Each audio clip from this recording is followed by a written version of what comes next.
Welcome back to the Electrician's Tool channel.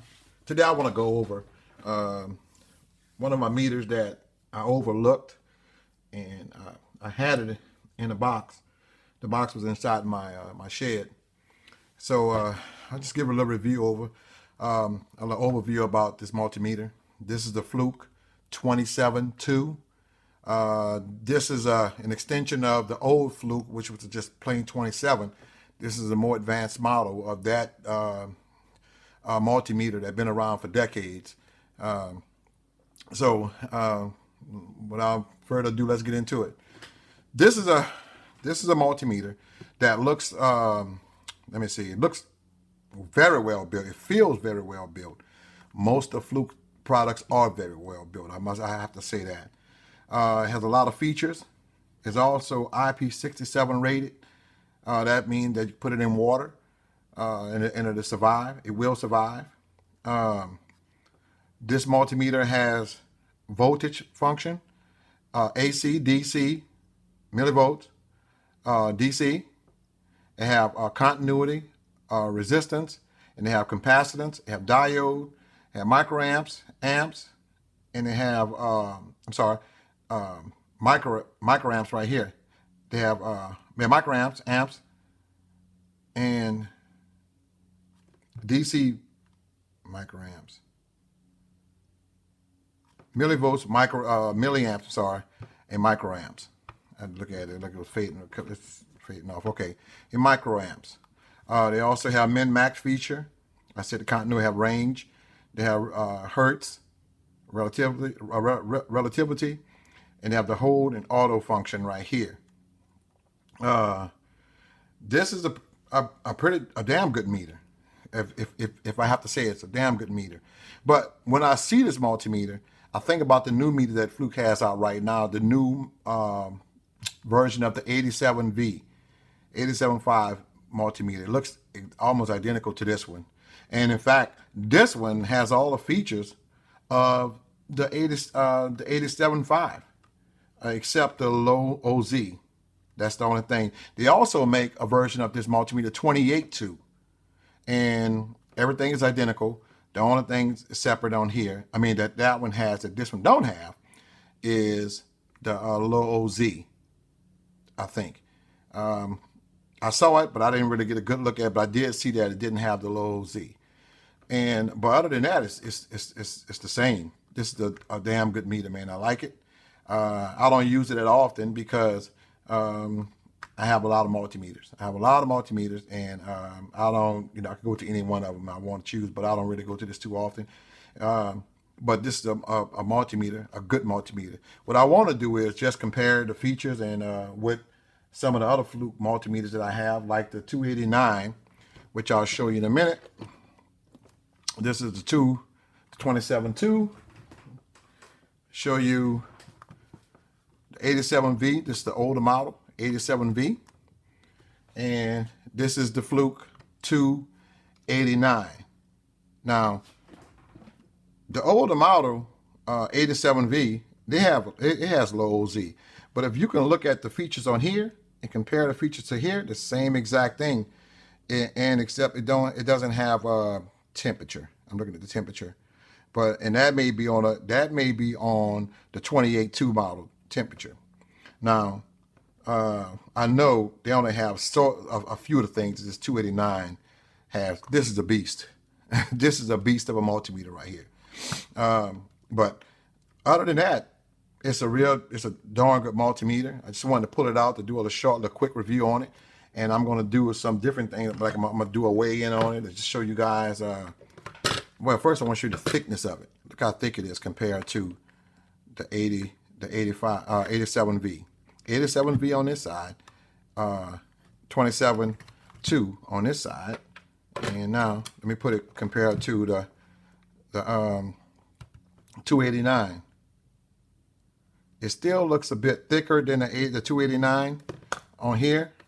As far as the height wise, if I put both of them together, the 289 have it by hair, but it's much bigger than the 87.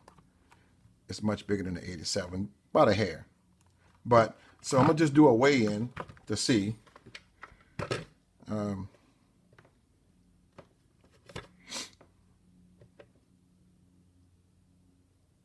Let me see what we got here. Okay, let's go with the 289 and see. I mean, a 27.2. 1 pound, 10 ounces. That's for the 27.2. 87.5, 87V, 1 pound, 4 ounces.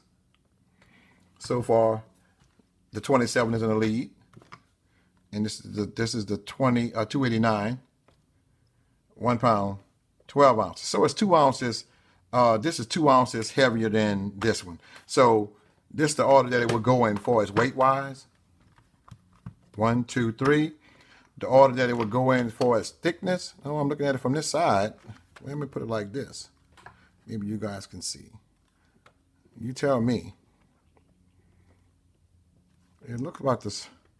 It looks more bubbly for its thickness, but I'm thinking it's about,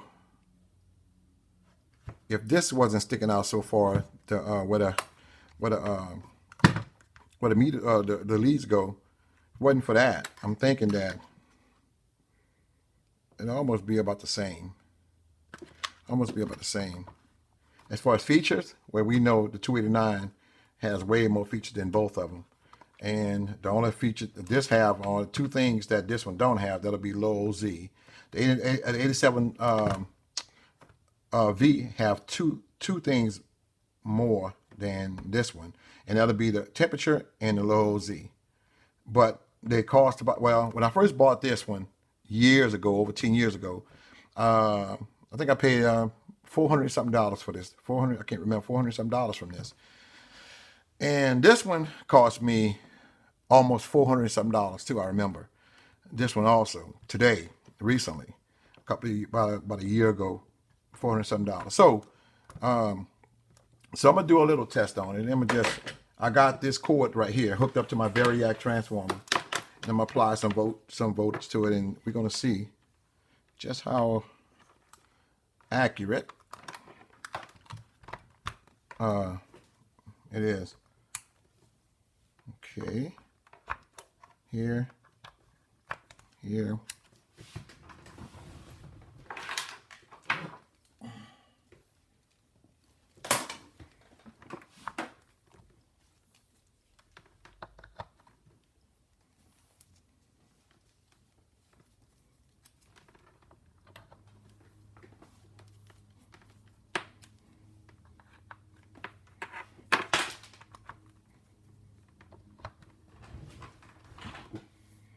And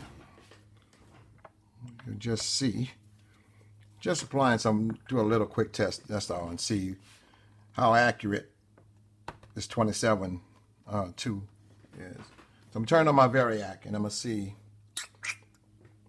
Let's do that.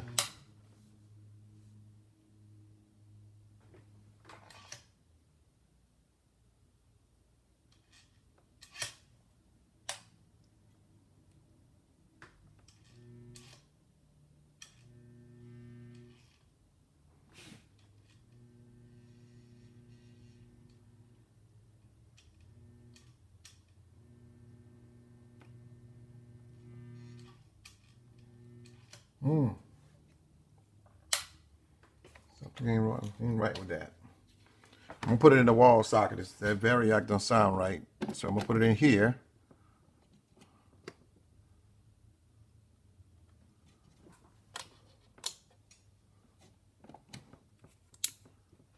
Hell, the light went out. So, yeah, it just happened.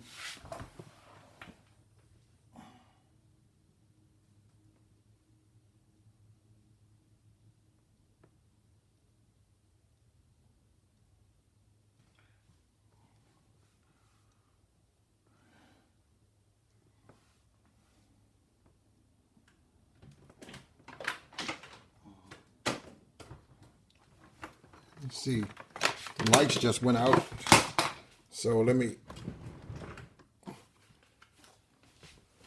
smell like that Variac was burning.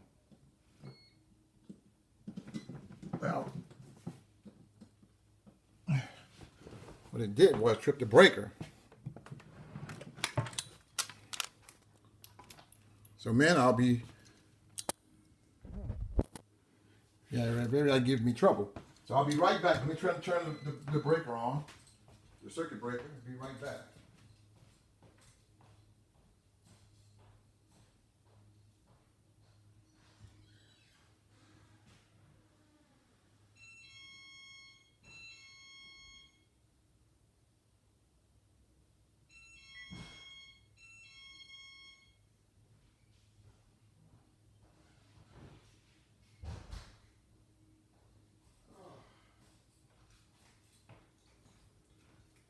Sorry about the delay, man. I have to check that variac out. They have tripped the circuit. Okay. What I'm gonna do, I'm gonna plug this back in here. Let me see just what happened. Ah, no, that didn't trip. That's this that tripped it. Huh.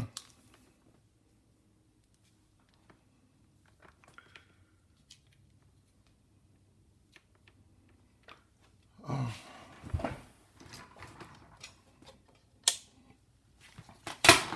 1 second.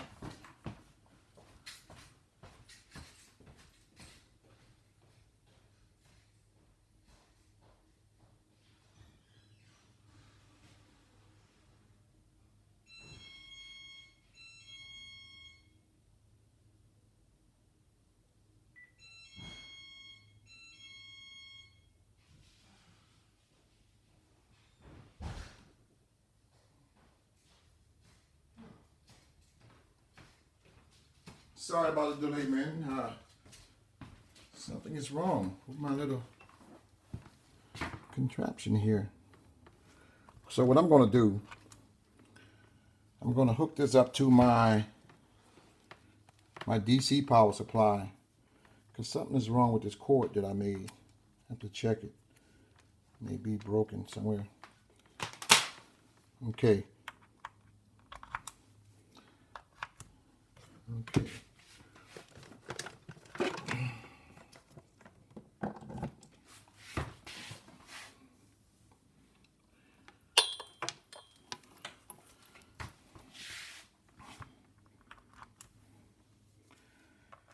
So what I'm going to do is plug it into my my DC power supply and take a DC reading on this. Now I know that all of this should be okay.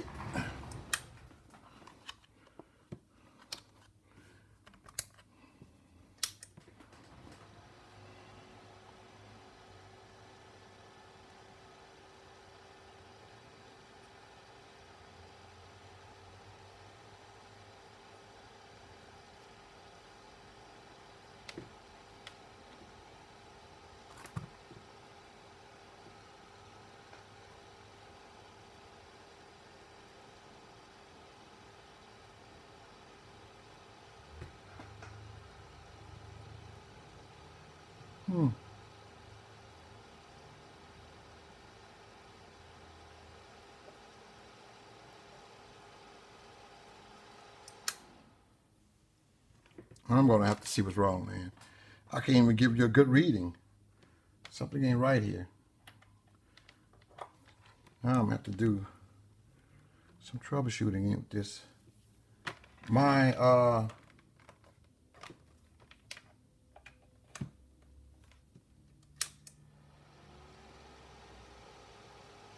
power supply, DC power supply, isn't working properly. Huh.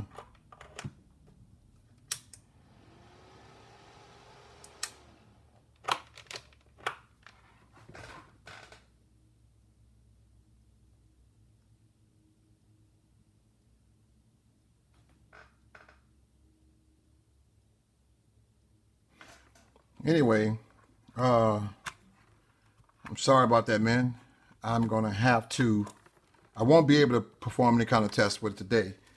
I'm going to have to check and see what's really going on. But anyway, anyway, this is a damn good multimeter.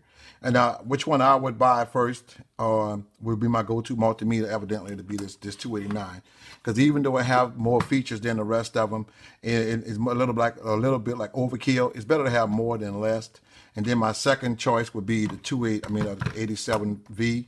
And then my third choice, if I can't get nothing else, I would choose this 27 out of the three. This is the order that I would put them in. Man, I'm so sorry about it. I couldn't do any kind of test. I have to go back when I get off this video and check and see just what's going wrong with my equipment. I do have my son being here messing around sometime. I don't know what happened. It just made, But anyway, I want to thank you guys, man. I know I didn't cover everything that I wanted to cover because my mind is set on thinking about this equipment here that I have in my little lab, my electronic lab I have here set up, and wondering why it's not working right. Never done that before, and I'm trying to see just what's going on with it. With that being said, man, I want to thank y'all as always for stopping by my channel. Thank you for subscribing, leaving your comments, and hitting the like button and sharing my videos. I appreciate it. Okay, thank you.